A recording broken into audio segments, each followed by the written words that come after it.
انا اعطیناک الکوثر، اے نبی ہم نے آپ کو خیر کثیر دی ہے۔ خیر کثیر سے مراد آپ کو جو ہم نے اسلام دیا ہے وہ اتنی بڑی خیر ہے کہ اگر آپ کے کوئی نرینہ اولاد نہیں بھی ہے تو اس کے مقابلے میں اللہ نے آپ کو جو دین دے دیا، اس کی دینی دنیا کی برکتیں بھی حاصل ہوں گی اور آخرت میں بھی۔ تو یہ خیر کثیر کے ہوتے ہوئے اگر آپ کے نرینہ اولاد نہیں ہوتی تو آپ کو غم کرنے کی ضرورت نہیں ہے۔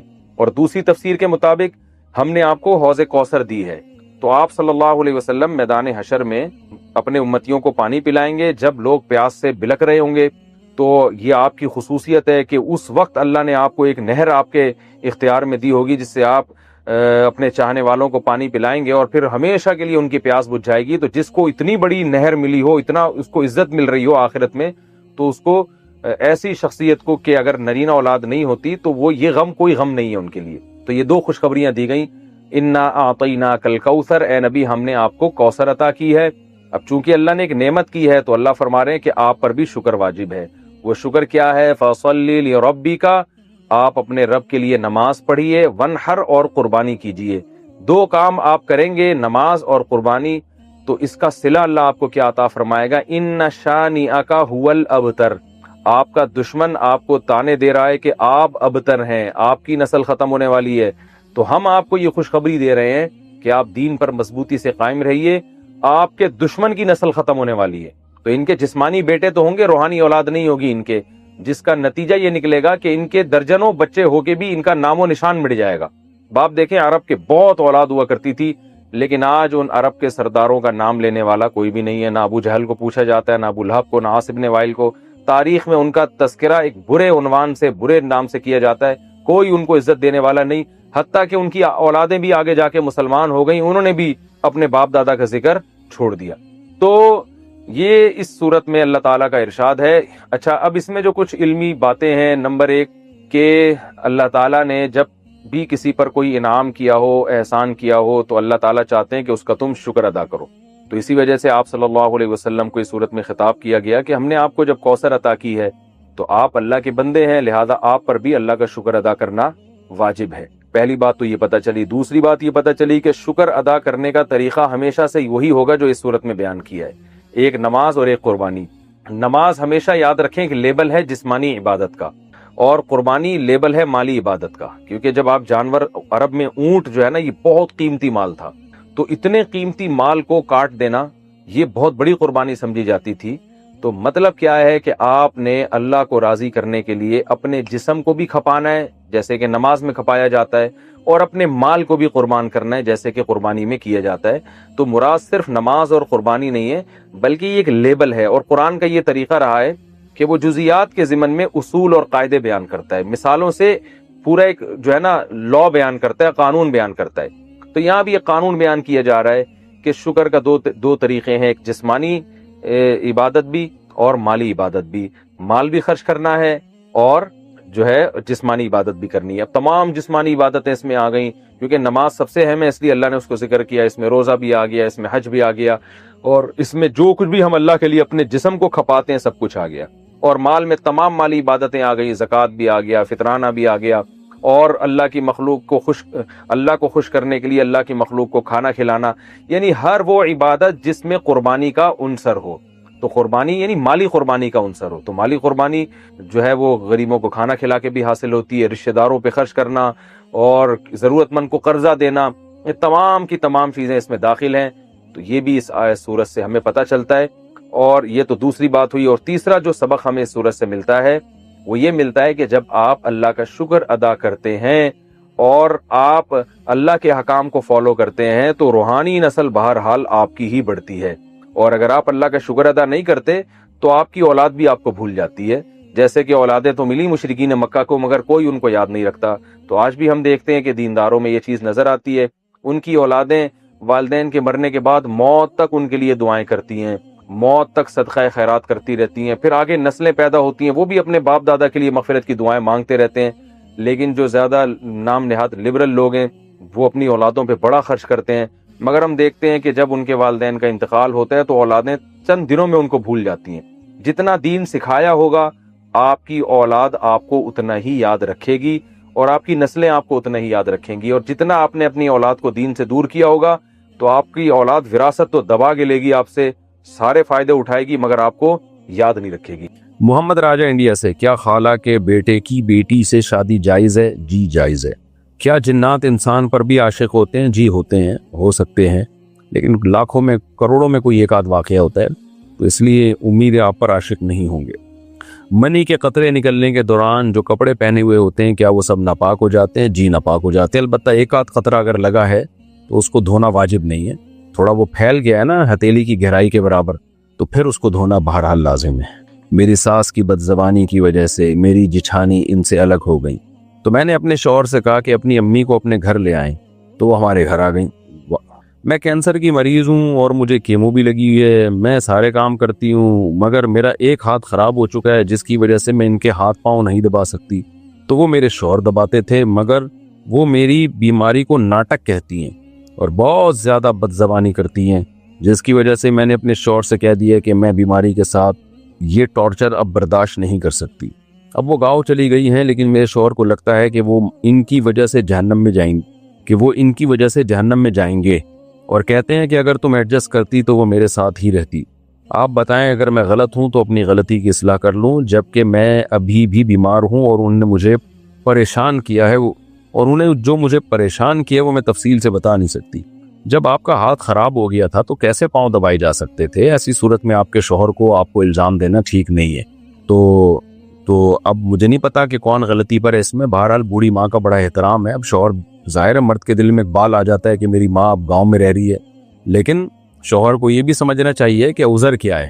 تو اگر بیوی کہہ رہی ہے بھائی میرا ہاتھ خراب ہو گیا، میں اس بڑھاپے میں ان کی خدمت نہیں کر سکتی، نہیں دبا سکتی، اور ساس میری بیماری کو ناٹک کہتی ہیں، بعض ساسیں ہوتی ہیں وہ بہو کا ایک صحیح عذر بھی ماننے کے لیے تیار نہیں ہوتی۔ آپ کو جب پتا تھا کہ ساس بد زبان ہے اور بد زبانی کی وجہ سے جٹھانی الگ ہوئی ہیں، تو آپ کو ضرورت کیا تھی کہ آپ بیل مجھے مار؟ آپ خود مشورہ دے کے اپنی ساس کو اپنے گھر لے آئیں، تو یہ لانے سے پہلے آپ کو سوال پوچھنا چاہیے تھا نا۔ بہرحال میں آپ کے شوہر کو نصیحت ہی کر سکتا ہوں کہ بھائی بیوی اگر بیچاری معذور ہے اور ساس کی تانے بہت زیادہ ہو رہے تھے تو پھر بیوی پہ ظلم نہیں کرنا چاہیے، اماں کی خدمت آپ خود کریں ایسی صورت میں، یا گاؤں میں آپ چلے جائیں کچھ دن اماں کے پاس رہیں، یا فون پہ خیریت معلوم کر لیا کریں۔ بہرحال اماں کو بھی نہیں چھوڑا جا سکتا، بیگم کو بھی نہیں، خود ہی بھگتو۔ اگر کوئی عورت صرف نہاتے وقت اوپر جوڑا باندھے اور نہانے کے بعد اس کو کھول دے تو کیا یہ جائز ہے؟ اگر وہ بہت اچھی طرح عورت نے جوڑا باندھا ہے اور اس کو کھولنا اس کے لیے مشکل ہے تو وہ جوڑے کے بالوں کے اندر پانی پہنچا دے تو یہ کافی ہے، تو پھر وہ بعد میں بھی بے شک کھول لے تو بھی غسل اس کا ہو جائے گا۔ لیکن اس کی یہ غلط چیز ہے نا کہ آپ کو صرف نہانے سے میں بالوں کو گیلا کرنے سے بچنے کے لیے آپ جوڑا باندھ رہے ہیں۔ تو جوڑا تو اس لیے شریعت نے حکم دیا، عورت کو جوڑا باندھ کے غسل کرنے کی اجازت اس لیے دی کہ جوڑے کا کھولنا اور دوبارہ باندھنا بڑا مشکل ہوتا ہے، یہاں تو باندھنا کھولنا بہت آسان ہے عورت کے لیے، تو اس لیے بہرحال یہ ناپسندیدہ عمل ہے، اس کو چاہیے کہ ایک دفعہ پراپر نہا لے اس کے بعد جوڑا باندھ دے۔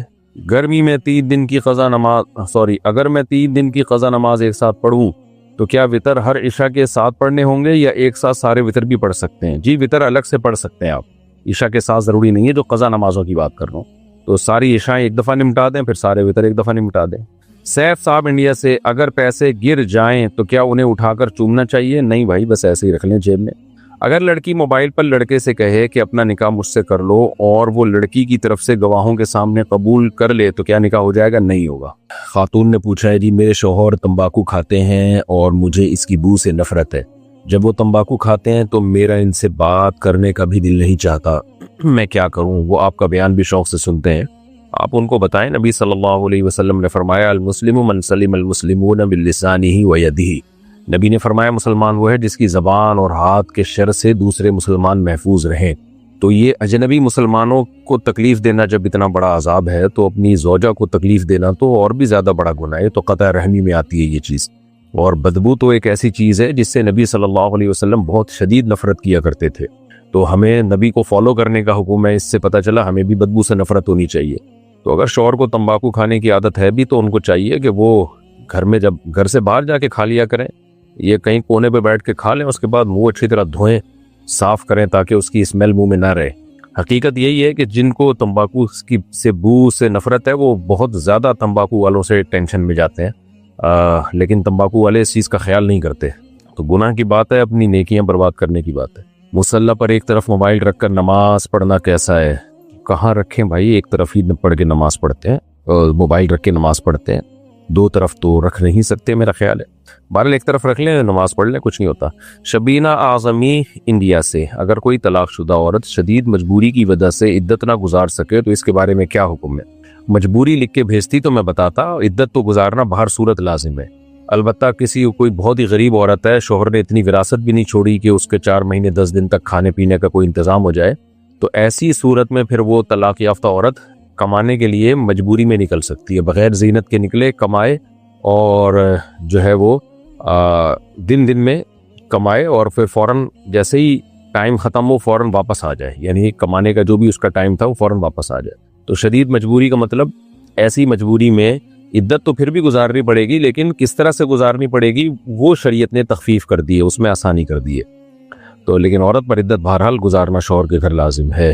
میں شادی شدہ ہوں اور ہماری شادی کو 10 سال ہو چکے ہیں، میں اپنے شوہر سے بہت خوش ہوں، مگر میرے والدین میرے شوہر سے بہت لڑتے ہیں اور مجھے ان کے خلاف جھوٹی باتیں بتاتے ہیں، اور مجھے کہہ رہے ہیں کہ تیرا شوہر ہمیں کھا گیا اور تو ہمارے لیے مر گئی، مجھے کیا کرنا چاہیے؟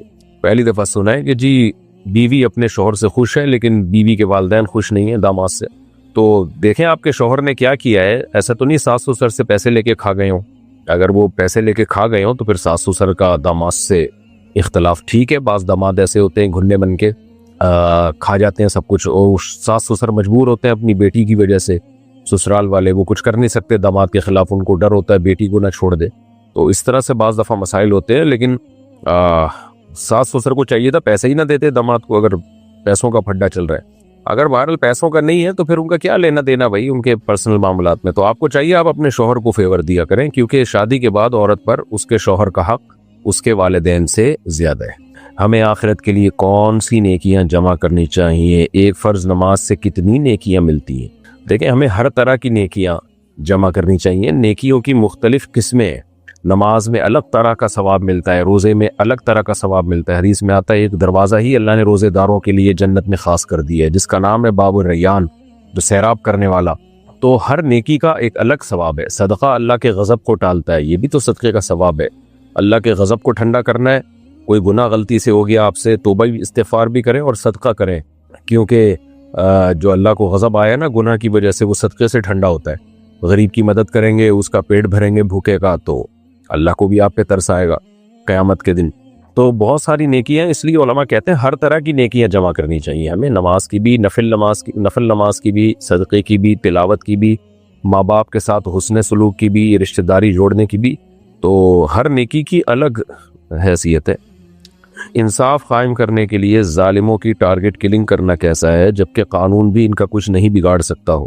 دیکھیں جس شخص کے بارے میں 100% یقین ہو کہ یہ ڈکیتیاں کر رہا ہے، لوگوں کو قتل کر رہا ہے، اور قانون اپنی ذمہ داری پوری نہ کر رہا ہو اور عوام میں سے کسی نے اٹھ کے اس کو قتل کر دیا، تو آخرت میں اس شخص پر کوئی گناہ نہیں ہوگا بلکہ ثواب ملے گا۔ لیکن عوام کو اس طرح کی اجازت اس لیے نہیں دی جاتی کہ عوام پھر اپنی ذاتی دشمنیاں بھی نکالنا شروع کر دیتی ہے۔ آپ نے کسی کو مار دیا ذاتی دشمنی کی بیس پہ، کل مفتی کے سامنے بیان دو گے یا کسی کے سامنے بیان دو گے کہ بھائی یہ تو ڈاکو تھا، تو اس لیے انتظامی معاملات کی وجہ سے عوام کو منع کیا جاتا ہے۔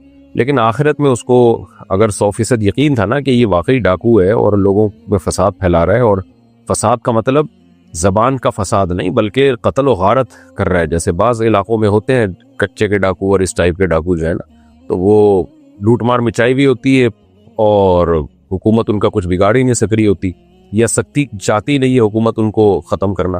تو دونوں صورتوں میں عامی آدمی میں سے کسی نے اگر اس کو قتل کر دیا تو آخرت میں بہرحال حساب نہیں ہوگا، لیکن دنیا میں اگر آپ پکڑے گئے قانون کے ہاتھوں تو قانون تو پھر آپ کو جو بھی ملک کا قانون بنا ہوا ہے وہ سزا دے سکتا ہے۔ لیکن آخرت میں بہرحال نہ صرف یہ کہ عذاب نہیں ہوگا بلکہ بہت زیادہ ثواب ہوگا عوام کو ایک عذاب سے بچانے کا۔ لیکن پھر میں بتا دوں کہ لوگوں کو مشورہ نہیں دیا جا سکتا قانون ہاتھ میں لینے کا۔ مشورے سے نقصان یہ ہوگا کہ پھر لوگ جری ہو جائیں گے، بے گناہ لوگوں کو بھی قتل کرنا نہ شروع کر دیں اس بہانے، اور گورنمنٹ جب پکڑے گی تو گورنمنٹ تو پھر یہ آپ سے جو بھی گورنمنٹ لا ہے اس کے حساب سے حساب و کتاب کرے گی۔ ہمارے والد بہت غصہ کرتے ہیں اور ہر چیز پر ڈانٹتے ہیں، جبکہ باہر کے بچوں کے ساتھ بہت اچھے رہتے ہیں، ہمارا دل بہت دکھتا ہے جب ہم دوسروں کو دیکھتے ہیں کہ والد اور بچے آپس میں اچھے رہتے ہیں، جبکہ ہم دوسروں کو دیکھتے ہیں کہ والد اور بچے آپس میں اچھے سے رہتے ہیں۔ آپ ہماری رہنمائی فرمائے۔ مجھے بڑی حیرانگی ہوتی ہے بچوں پہ والد کو غصہ آتا کیسے ہے. بچے تو اتنی اٹریکٹیو چیز ہیں, چھوٹے بچے, دل چاہتا ہے ان کو پیار ہی کرتے رہو. میں تو اکثر لوگوں سے کہتا ہوں ہمارا تو دل ہی نہیں کرتا کہ بچے بڑے ہوں بھائی. لوگ کہتے ہیں نا جلدی جلدی بڑے ہو جائیں, میرا دل چاہتا ہے چھوٹے ہی رہیں. کیسے پننے سے ہوتے ہیں, ایسی پیاری پیاری باتیں کر رہے ہوتے ہیں, کھیل کیسے, بچیاں کیسا اچھا کھیل رہی ہوتی ہیں آپس میں. آپ بچیوں کو کھلونے لا کے دے دیں کچن کے, کیسے کھیل رہی ہوتی ہیں, میں بریانی بنا رہی ہوں, میں آٹا گوندھ رہی ہوں, میں چائے بنا رہی ہوں, آپ آپس میں لگی رہتی ہوں. لڑکے بھی کیسا ماشاءاللہ کھیل رہے ہوتے ہیں ادھم مستیوں میں. تو بچہ تو اس قابل ہی نہیں ہے کہ اس کو ڈانٹا جائے. تو اس لیے والد کو چاہیے اپنے بچوں سے محبت کرے, ان میں کھیلے. ٹھیک ہے تھوڑا روب بھی قائم رکھے تاکہ وہ باپ ہی نہ بن جائیں گھر میں. روب ہم انگریزوں کی طرح بھی قائل نہیں ہے کہ ان کو کچھ کہا ہی نہ جائے. تو کوئی واقعی بات ہو تنبیہ کرنے کی تو بچوں پہ تھوڑی سی سختی بھی کی جا سکتی ہے, لیکن نارملی بچہ سختی کے لائق نہیں, محبت کے لائق ہی ہوتا ہے. تو بہت افسوس ہوتا ہے کہ ماں باپ اپنے بچوں کو سے محبت نہیں کر رہے, باپ جو ہے وہ اپنے بچوں کو ٹائم نہیں دے رہا, محبت نہیں کر رہا. تو ان کو چاہیے کہ آ کے بیٹھا کریں, گپ شپ لگایا کریں. اور ہر وقت اصل میں ہوتا یہ نہیں ہے کہ باپ کو بچوں سے نفرت ہے, کبھی بھی باپ کو بچوں سے نفرت نہیں ہوتی ہو. باپ میں اصل میں تربیت کا غلبہ ہوتا ہے کہ میں نے اپنے بچوں کو بالکل سیدھا چلانا ہے, ٹھیک کرنا ہے. تو یہ بھی محبت ہی ہوتی ہے. لیکن اب اس محبت کی وجہ سے بجائے بچے سدھرنے کے بگڑنا شروع ہو جاتے ہیں, کیونکہ آپ ہر وقت تربیت ہی میں لگے رہتے ہو. تو جب باپ گھر میں آتا ہے نا, اس کو چھوٹی چھوٹی بچوں کی غلطیاں بری لگتی ہیں. اس لیے نہیں کہ اس کو بچوں سے نفرت ہے, اس لیے کہ وہ چاہتا ہے میرے بچے بالکل صراط مستقیم پہ چلیں, بہت ہی خاندانی بچے کہلائیں. تو یہ محبت ہی کی وجہ سے باپ کی خواہش ہوتی ہے. لیکن اب اس محبت میں وہ کیا کرتے ہیں کہ ہر وقت ڈانٹ ڈپٹ, تربیت یوں ایسے نہیں ویسے, ہر وقت الٹ پٹانگ ان کو تانے دینا. تو بچوں میں تھوڑی اتنی سمجھ ہوتی ہے, بچے سمجھتے ہیں ابا ہمارا جو ہے نا وہ ظالم ہے. اس لیے باپ کو چاہیے کہ وہ محبت بھی دے ان کو, کبھی کبھار تنبیہ بھی کرتا رہے. تو یہ جو رویہ ہے کہ گھر میں جب باپ آئے تو بچے کانپنا شروع کر دیں اور بچے چاہیں کہ کاش یہ گھر میں نہ ہی آتے, تو یہ باپ کے ناکام ہونے کی دلیل ہے. تو جو بچے گھر میں ابو کا, ابا کا, پاپا کا, ڈیڈی کا انتظار کرتے ہیں نا کہ آئیں تو ہمیں خوشی ہوگی, اس کا مطلب ابا صحیح چل رہے ہیں. اور جہاں بچے یہ ہو کہ یار ابا کیوں آ رہے ہیں, اس کا مطلب کچھ ابا کا جو ایٹیٹیوڈ ہے بچوں کے ساتھ وہ شاید صحیح نہیں ہے. ہمیں آخرت کے لیے کون سی نیکیاں, اچھا یہ ہو گیا. اگر باپ بہت ماڈرن ہو اور بچوں کو بھی ماڈرن بنانا چاہے تو کیا تب بھی باپ کی مرضی چلے گی؟ اب ماڈرن کا کیا مطلب ہے بھائی؟ اور ماڈرن کا الٹ ہوتا ہے, اپوزٹ ہوتا ہے دیسی پن. اب بچے کیا چڈی بنیان میں گھومنا چاہتے ہیں دیسی پن میں؟ ویسے تو چڈی ماڈرن لوگوں کا ہی لباس ہے. کیا آڑے ترچھے کپڑے پہننا چاہتے ہیں؟ تو ماڈرن کا لفظ مبہم ہے, میں سمجھا نہیں آپ کیا سوال پوچھنا چاہتے ہیں. بہرحال اگر شریعت کے خلاف باپ چاہتا ہے کہ بچے چلیں تو پھر بچوں پر باپ کی اطاعت لازم نہیں ہے. باقی ماڈرنزم, اسلام ماڈرنزم کے خلاف نہیں ہے, خوب سمجھ لیں. تو ہمارے ہاں یہ بڑا مسئلہ ہے کہ چند روایتی چیزوں کو ہم نے اسلام سمجھ لیا. وہ تو نبی کا کلچر تھا, نبی صلی اللہ علیہ وسلم کے دور کا. کلچر ہمیشہ چینج ہوتا رہتا ہے, تو ہر دور کا کلچر ایک الگ ہوتا ہے, ڈریسنگ میں بھی اور باقی لائف اسٹائل میں بھی. تو ہاں ابا جو ہے شریعت کے خلاف کسی بات کا حکم نہ دیں, تو وہ آپ سوال لکھ کے بھیجیں گے کہ ابا آپ کو کیا حکم دیتے ہیں, وہ میں پھر بتاؤں گا کہ ابا کی چلے گی کہ نہیں چلے گی. ہمارے ہاں اولاد نہیں ہو رہی. ایک لڑکا ہوا تھا جس کی 25 دن میں وفات ہو گئی, اس کے بعد ایک مرتبہ مس کیریج ہو گیا, رہنمائی فرمائے. دیکھیں ایسا بہت شادی شدہ جوڑوں کے ساتھ ہوتا ہے, 4-5 دفعہ مس کیریج ہوتا ہے, پھر بھی اولاد ہو جاتی ہے. تو آپ ڈاکٹر سے رابطہ کریں. یہ تو شرعی مسائل بتانے کا چینل ہے نا, میڈیکل ٹپس دینے کا تو نہیں ہے. یہ ڈاکٹروں سے, آپ جو گائنی کی ڈاکٹرز ہیں وہ اکثر اس میں اچھا گائیڈ کر دیتی ہیں, تو وہ آپ کو بتائیں گی. یا کوئی طبیبہ ہو لیکن بہت ماہر طبیبہ سے مراد جو حکیم ہوتے ہیں نا, لیکن اس میں کوئی ماہر ہو. اس میں حکیموں میں ڈرامے بازیاں بہت ہو گئی ہیں, فراڈی پن بہت آ گیا ہے. تو کوئی واقعی ہو تو اس سے علاج کرائیں. یہ کیونکہ یہ پرانی بیماری ہے. جو بیماریاں بہت پرانی اور صدیوں سے چلی آ رہی ہیں نا, تو ماہر حکیم بھی اس کا اچھا علاج کر لیتے ہیں, کیونکہ یہ چیز تجربے سے ہو چکی ہے نا. وہ بہت پرانی, جو صدیوں پرانی بیماریاں چلی آ رہی ہیں, تو حکیموں کے بھی اس میں بہت تجربے ہو چکے ہیں. لیکن صحیح حکیم ہونا چاہیے. میں نے دیکھے بعض پیشنٹ ایسے تھے جو میڈیکل جو ڈاکٹرز ہیں ان کا علاج نہیں کر پائے, تو حکیم نے علاج کر دیا. لیکن میں پھر بتا رہا ہوں کہ میرے کہنے پہ کسی حکیم کے پاس نہ چلے ہیں. حکیموں میں 2 نمبریاں بہت زیادہ ہیں, پھیکو بہت ہیں اس میں, یوٹیوب پہ بھی بھرے ہوئے ہیں. کو ماہر ہو, ایکسپرٹ ہو, تو اب ماہر ایکسپرٹ کا کیسے پتہ چلے گا؟ وہ ظاہر ہے اس نے کہاں سے پڑھا ہے اور یہ سب چیزیں, وہ خود آپ تحقیق کریں. لیکن جب تک یہ نہیں تو یہ جو گائنی کی ڈاکٹرز ہیں ان میں بھی بات ایکسپرٹ ہوتی ہیں, ان سے آپ علاج کرائیں. میں بھی دعا کرتا ہوں اللہ آپ کو نیک صالح اولاد عطا فرمائے. کیا میں زکوٰۃ بہن کو دے سکتا ہوں؟ اس کے ایک مدرسہ کی تعمیر ہو رہی ہے۔ دیکھیں مدرسے کی تعمیر میں زکوٰۃ استعمال نہیں ہو سکتی۔ ہاں بہن کو آپ مالک بنا سکتے ہیں اگر وہ غریب ہے، پھر وہ جو چاہے کرے۔ ہماری ایک پھپھو کی بیٹی جو کہ بیوہ ہے، جب بھی ہمارے گھر آتی ہیں تو مجھ پر اور میرے بچوں پر کچھ پڑھ کر پھونک مارتی ہیں۔ میں انہیں دیکھ لیتی ہوں مگر کچھ نہیں کہہ سکتی، کیونکہ ان کی ایک بہن میری بھابھی اور ایک میری جیٹھانی ہے۔ کیا ان کی پھونک سے میرے یا میرے بچوں کو کوئی نقصان پہنچ سکتا ہے؟ یقیناً پہنچ سکتا ہے، اگر آپ کو یہ وہم ہو گیا کہ ان کی پھونک سے کوئی نقصان پہنچ سکتا ہے۔ اور اگر آپ کو وہم نہیں ہے اور آپ کو یقین ہے کہ وہی ہوگا جو اللہ چاہے گا، تو ان کو کہیں کہ جتنی پھونکیں ہیں ساری ادھر ہی آ کے ختم کر دیں، اور ہو سکتا ہے اسی سے آپ کی جو پھپھو کی بیٹی ہے نا، شاید ان کی پھونک ہی نکل جائے، کیونکہ اتنی پھونکیں ماریں گی تو وہ دیکھیں نا، شف سرکار کی بیچارے کی اقرار الحسن نے پھونک نکالنے کی کافی کوشش کی ہے اور لینے کے دینے پڑ گئے ان کو، شف سرکار کو۔ تو پھپھی سے بولیں کہ بھائی نہیں مارا کریں، کیا فضول حرکتیں آ کے پھونکیں مارنا شروع کر دینا، اور وہم بھی ہو رہا ہے۔ لیکن بہرحال آپ یہ یقین کر لیں کہ یہ جتنی مرضی پھونکیں مار لیں، میرے بچوں کو اس سے انشاءاللہ کوئی نقصان نہیں ہوگا، تو پھر پھونکیں مارنے دیں۔ لیکن ہے یہ معیوب حرکت پھونکیں مارنا۔ کبھی کبھار رقیہ کے طور پر کسی کو دم کر دینا وہ تو ٹھیک ہے، سنت سے ثابت ہے، ایسے آتے ہی پھونکے، گندی ہوا تو جا رہی ہے نا کم از کم ان کے پھیپڑوں میں بچوں کے۔ حافظ ارقم دیرو، کیا عورتیں گھر میں جمع ہو کر عید کی نماز ادا کر سکتی ہیں؟ نہیں جی، عید کی نماز کراؤڈ میں ہوتی ہے، تو جہاں سب مسلمان عید کی نماز پڑھتے ہیں کھلے میدان میں، تو وہاں مکمل پردے کی پابندی کے ساتھ بعض علماء کہتے ہیں جانے کی اجازت ہے، اور بعض منع کرتے ہیں کہ ٹھیک ہے حدیث میں ترغیب تو ہے عید کی نماز میں شرکت کی، لیکن جن پردے کی پابندیوں کے ساتھ اجازت ہے، آج کل خواتین وہ پردے کی وہ پابندی کرتی نہیں ہے۔ بال غیر مسلم ممالک میں تو عید کی نماز میں خواتین کو بہرحال شرکت کرنی چاہیے، اسلام سے ان کا تاکہ رشتہ مضبوط رہے، لیکن وہ عید کی نماز جہاں ہو رہی ہے وہاں جانا پڑے گا، اپنے گھر میں اخمل طریقے سے نہیں ہو سکتی۔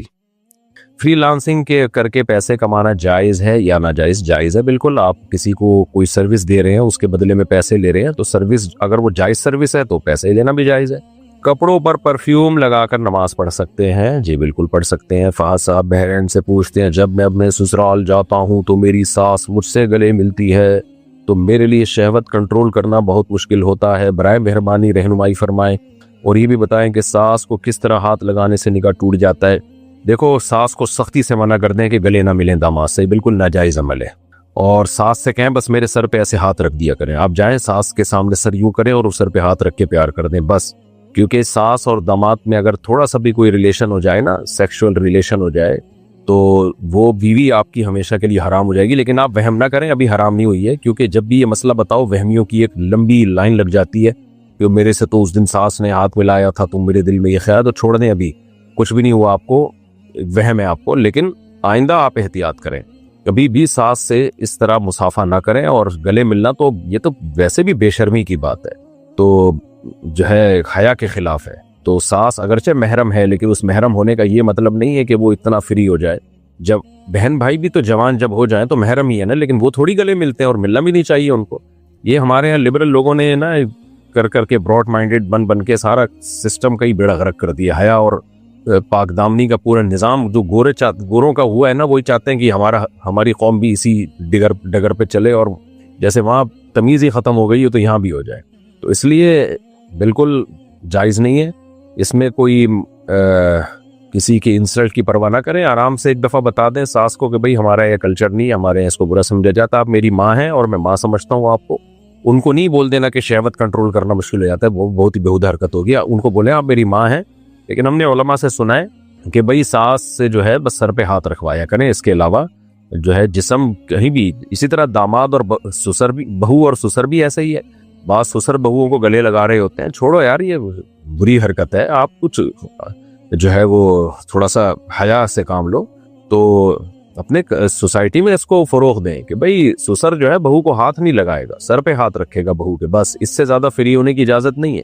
ہم تو کہتے ہیں کہ جب بیٹی جوان ہو جائے نا، اور باپ بھی جوان ہو، تو کیا ضرورت ہے بیٹی کو گلے لگانے کی؟ اگرچہ وہ تقدس ہوتا ہے بیٹی کا، الحمدللہ ہماری سوسائٹی میں خیر غالب ہے، لیکن بھئی بس بیٹی کو زیادہ اس کا سر یہاں رکھ لیا بیٹی کا، ایسے جھپیاں پا کے گلے مل رہے ہیں گدھے گھوڑوں کی، تو پاگلوں والی حرکتیں، شرم آتی ہے دیکھ کے ان کو۔ تو بیٹی جوان ہو جائے، اس کا سر یہاں رکھ دیا کندھے پہ، ایسے تھپکی دی، بہت اچھی بات ہے، باپ بیٹی کی محبت ہوتی ہے، تو اس میں جو ہے وہ حیا کے بھی تو خلاف ہے. میں نہیں کہہ رہا باپ کی کوئی بیٹی پہ غلط نظر ہوتی ہے, لیکن کچھ چیزیں حیا کے بھی تو تقاضے ہوتے ہیں نا, گلے مل رہے ہوتے ہیں. اور سسر بہو کا تو بہت ہی مسئلہ ہے, کیونکہ وہاں تو رشتہ حرام ہونے کا خطرہ ہوتا ہے. تو اس لیے سسر بھی اپنی بہو کے سر پہ بس ہاتھ رکھے, بس اس سے زیادہ نہیں, فری ہونے کی کوشش نہ کرے. بعض جب میں کالز اٹھایا کرتا تھا, ابھی تو بہت کم لوگوں کے فون اٹھاتا ہوں, وہاں بھی بعض بہوؤں کی یہ شکایت آتی تھی کہ ہمارے جو سسر ہیں نا, ہمیں وہ ہینڈ شیک کرتے ہیں اور جو ہے وہ معانقہ کرتے ہیں, ہمیں خود بہت برا لگتا ہے. تو انہوں نے مجھے ترغیب دی, کئی خواتین کی اس طرح کمپلینز آئیں کہ آپ اس پر بیان کرو کہ یہ سسر جو ہے نا یہ حرکتیں نہ کریں. ہم تو منع نہیں کر سکتے کہ وہ بے ادبی سمجھی جاتی ہے خاندان کے بزرگوں کی, تو اس لیے یہ غلط عمل ہے. عبدالعلیم صاحب دہلی سے پوچھتے ہیں چلنے کا سنت طریقہ کیا ہے اور کس طرح چلنا چاہیے؟ بھائی صاحب, ہر آدمی کی اپنی ایک نیچرل چال ہوتی ہے, اس کو چینج کریں گے تو کوا چلا ہنس کی چال اور اپنی بھی بھول گیا والا ہو جائے گا. نیچرل چال ہوتی ہے ہر ایک کی اپنی. البتہ تکبر سے نہ چلیں, سینہ اکھاڑ کے یوں جیسے پتہ نہیں کوئی پھڈا کرنے جا رہا ہے. بعض لوگوں کے سینہ آٹومیٹیکلی تھوڑا سا ابھرا ہوا ہوتا ہے, وہ ایک الگ بات ہے, لیکن بعض لوگوں کی عادت ہوتی ہے اکڑ کے چلنے کی. تو اکڑ کے مت چلیں, نارمل وے میں چلیں. بہت تیز بھی نہ چلیں کہ تھک جائیں بلا وجہ. ایک تو ہے نا ایکسرسائز کی نیت سے چل رہے ہیں, وہ ایک الگ بات ہے. نارملی جب آپ چلیں وقصد فی مشی, قرآن کہہ رہے ہیں اپنی چال میں میانہ روی اختیار کرو. تو بلا وجہ اپنے آپ کو ٹینشن میں ڈال کے بہت تیز چلنا, یہ بھی ٹھیک عمل نہیں ہے. سستوں کی طرح آہستہ چلنا, حضرت عمر نے کسی کو دیکھا بہت خرامہ چل رہا ہے, حضرت عمر نے اس کو تنبیہ کی کہ بھائی نارمل چلو, ایسے کیوں چل رہے ہو جیسے, یعنی مفہوم بیان کر رہا ہوں, ایسے کیوں چل جیسے کوئی بیمار چل رہا ہوتا ہے. تو آپ کی چال سے دیکھنے سے یہ بھی نہ لگے کوئی بیمار جا رہا ہے, یہ بھی نہ لگے کہ کوئی اس سے قرضہ لے کے بھاگا ہوا ہے اور یہ اس کے پیچھے جا رہا ہے. تو نارمل چال میں چلنا چاہیے اور نیچرل جو اللہ نے آپ کو دی ہے. بعض لوگوں کی چال نیچرلی تیز ہوتی ہے, تو وہ تیز نہیں ہے, وہ دوسروں کو تیز لگتی ہے, وہ ان کے لیے وہی میانہ روی والی چال ہوتی ہے. تو ہر ایک کو اللہ نے ایک الگ چال دی ہے, اس کو اسی کے مطابق چلنا چاہیے. بہت تیز نہیں, بہت ہلکا نہیں, تکبر والی چال نہیں. لا تمشی فی الارض مرحا, اللہ کہتے ہیں زمین پہ اکڑ کے مت چلو. تو روز 5 سورہ پڑھنا کیسا ہے؟ ٹھیک ہے, ویسے روز قرآن کی تلاوت کریں, الحمد سے لے کے سورہ ناس تک ایک پارہ پڑھ لیا کریں 30 دنوں میں. ایک پارہ نہیں ہوتا آدھا پڑھ لیں تاکہ 2 مہینے میں قرآن ختم ہو. وہ بھی نہیں ہوتا 1 پاؤ پڑھ لیں تاکہ 4 مہینے میں قرآن ختم ہو. تو یہ جو لوگوں نے مخصوص صورتیں بنا لی ہیں کہ فلاں دن یہ صورت, فلاں دن یہ, اس سے بہتر یہی ہے کہ پورا قرآن پڑھا کریں, پورا قرآن ختم کیا کریں. لڈو میں ڈائس یعنی چھلکا استعمال ہوتا ہے, اور میری پتہ نہیں چھکا استعمال ہوتا ہے, یہ کیا ہے؟ اور میری معلومات کے مطابق حدیث میں, اچھا لڈو کہہ رہا ہوں میں, لڈو میں ڈائس یعنی چھکا استعمال ہوتا ہے. میری معلومات کے مطابق حدیث میں ڈائس والے کھیلوں کی ممانعت آئی ہے. اگر میری معلومات غلط ہے تو تصحیح فرما دے. دیکھیں نبی صلی اللہ علیہ وسلم سے جو اس طرح کے کھیلوں کی ممانعت آئی ہے, تو مجھے ان حدیثوں کی پوری تحقیق تو نہیں ہے کہ صحیح حدیثیں ہیں ضعیف حدیث ہے, لیکن ایک کامن اصول فقہا نے بیان کیا قرآن و سنت کو سامنے رکھ کر کہ وہ کھیل جن میں آپ کا دماغ استعمال ہوتا ہے, دماغ تھکتا ہے, وہ جائز نہیں ہے. جیسے شطرنج ہے, اس میں آپ کا دماغ استعمال ہوتا ہے, وہ اس لیے جائز نہیں ہے کہ والذین هم عن اللغو معرضون, لغویات سے ہمیں بچنے کا حکم ہے. لغویات اس کام کو کہتے ہیں جس میں نہ دین کا فائدہ نہ آخرت کا فائدہ. تو کھیل کا تو بنیادی مقصد ہوتا ہے دماغ کو تفریح دینا. تبھی حدیث میں آتا ہے کل لہو باطل, ہر کھیل باطل ہے سوائے 3 کھیلوں کے. وہ 3 کھیل وہی ہیں جن میں دماغ فریش ہوتا ہے آپ کا, اس کے سوسائٹی پہ کوئی اچھے اثرات مرتب ہوتے ہیں. تو شطرنج کھیلنے میں کوئی اچھے اثرات مرتب نہیں ہوتے. آپ کو چاہیے تھا آپ کھیل کود کے دماغ کو فریش کرتے, پھر دماغ مفید کاموں میں استعمال کرتے. آپ نے دماغ ہی بیکار کام میں کھپا دیا, تو اب بچے گا کیا آپ کے پاس؟ تو کھیل کا تو مقصد ہے تاکہ آپ کھیلوں کو کھیلیں اور تاکہ دماغ فریش ہو اور دماغ کو مفید کاموں میں خرچ کریں. دماغ ہی کو آپ نے اس میں خرچ کر دیا تو پھر وہ دماغ تو کسی کام کا رہا نہیں. تو اس وجہ سے بھی شطرنج جو ہے نا ناجائز ہے. البتہ ان لوگوں کے لیے شطرنج کھیلنے کی گنجائش ہے جن کو دشمن کی چالیں سیکھنی ہو, جیسے فوج کے کوئی بڑے لوگ ہوتے ہیں. تو امام شافعی سے منقول ہے کہ جو جنگی چالیں سیکھنے کے لیے شطرنج کھیلے گا, جنگی کمانڈر ہے, تاکہ اس کو دشمن کی چالیں, اس کا دماغ کھل جائے اور دشمن کی چالیں سمجھنا اس کو آ جائیں. تو اگر کوئی سمجھتا ہے کہ یہ اس کھیل میں اس کو یہ فائدہ ہوگا تو پھر اس کے لیے جائز ہے. تو لڈو میں چونکہ دماغ فریش ہی ہوتا ہے, دماغ تھکتا نہیں ہے, تو اس لیے لڈو اس اصول کے مطابق جائز ہے, چاہے اس میں چھکا بھی کیوں نہ ہو, اس سے کوئی فرق نہیں پڑتا. چھکا تو محض ایک آلہ ہے, 4 آ رہا ہے, 3 آ رہا ہے, 6 آ رہا ہے, تو اس میں کوئی دماغ آپ کا تھکتا نہیں ہے, بلکہ آپ تھوڑا سا فریش ہو جاتے ہیں. خاص طور پہ گھر میں بیوی بچوں کے ساتھ کھیلیں گے تو شاید اس بہانے تعلقات بھی اچھے ہو جائیں. ہماری بہن شادی سے منع کر رہی ہے, آگے بھی شادی کا ارادہ نہیں ہے, اور ہمارے ابو کی ریٹائرمنٹ کی عمر قریب ہے, ہم کیا کریں؟ بہن کو سمجھائیں, کیونکہ یہ لڑکیاں حماقت اور بیوقوفی میں شادی سے منع کرتی ہیں، بعد میں جب دھکے کھاتی ہیں نا، رلتی ہیں، ان کی عزتوں سے کھیلا جاتا ہے اور بڑھاپا آنے لگتا ہے، تنہائیوں کا شکار ہوتی ہیں، بھائی اپنی زندگیوں میں مشغول ہوتے ہیں اپنی بیویوں کے ساتھ، تو پھر یہ بہت بڑی ٹینشن بنتی ہے سوسائٹی کے لیے، اور پھر یہ رشتے کشکول لے کے تلاش کرتی ہیں، ملتے نہیں ہیں ان کو رشتے۔ تو اس لیے میں آپ کی سسٹر کو، آپ کی بہن کو اپنی بہن سمجھ کے نصیحت کروں گا، وصیت کروں گا کہ یہ ڈھیٹ پنا آپ چھوڑ دیں، اپنے پر، اپنے ماں باپ پر، اپنے بھائیوں پر رحم کریں آپ، کیونکہ بعد میں پھر انہوں نے ہی سنبھالنا ہوتا ہے۔ یہ جو لبرل لوگوں نے کہا دیا نا جاب کریں جاب کریں، یہ حل نہیں ہے، یہ فطرت نہیں ہے۔ بہت ساری جاب کرنے والی خواتین بھی ہم نے دیکھی ہیں، زندگی رل جاتی ہیں، بڑے بڑے عہدوں پر ہوتی ہیں، بہت پیسہ کمایا، لیکن بڑھاپے میں رل جاتی ہے ان کی زندگی، کوئی پوچھنے والا نہیں ہوتا، منہ سے رال ٹپک رہی ہوتی ہے، کوئی صاف کرنے والا نہیں ہوتا، اور احساس کمتری میں، تنہائی میں الگ جاتی ہے۔ اس سے وہ غریب خاتون اچھی ہے جس کے بیٹے بیٹیاں ہوں اور وہ اپنے بچوں میں لائف کو اس غربت میں بھی انجوائے کر رہی ہوتی ہے زیادہ۔ تو یہ جو ہے نا انسان کی فطرت ہے کہ اس کو افراد چاہیے، تو اللہ تعالیٰ نے عورت کو افراد کیسے دی؟ ان کی اولاد کی صورت میں، تو اس لیے نکاح کر رہے ہیں ان کو، میں بھی نصیحت کرتا ہوں، آپ بھی سمجھائیں، اور کوئی اچھا رشتہ بھی تلاش کریں۔ ہو سکتا ہے آڑے ترچے آ رہے ہوں اس لیے نہیں کر رہی ہوں، بعض دفعہ رشتے ہی آڑے ترچے ہوتے ہیں، وہ کہتی ہے اس سے تو میں ایسے ہی ٹھیک ہوں بغیر شادی کے، کوئی اچھا رشتہ تلاش کر لیں ان کے لیے، لیکن ان کو فورس کریں، فورس کا مطلب مینٹلی ان کو فورس کریں، یہ نہیں کہ آپ کو مار دھاڑ شروع کر دیں، ان کو سمجھائیں بٹھا کے۔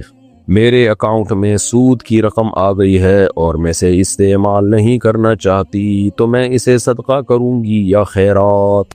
آپ اسے نکال کے بلا ثواب، یعنی بلا نیت ثواب کی نیت کے بغیر آپ اس کو صدقہ کر دیں، رکھے نہیں اکاؤنٹ میں۔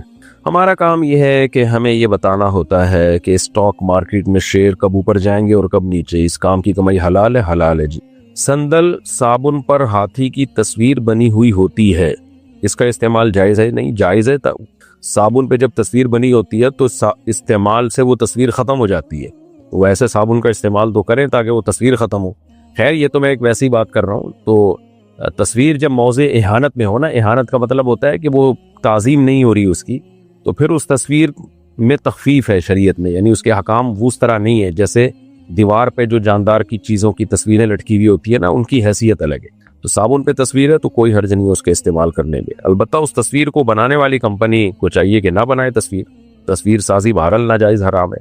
بلال منیار انڈیا، اللہ میاں کہنا کیسا ہے؟ کہ ٹھیک ہے بھئی، اللہ کے ساتھ جب میاں کی نسبت کی جاتی ہے تو اس سے اللہ کی تعظیم مراد ہوتی ہے، کوئی حرج نہیں ہے اس میں۔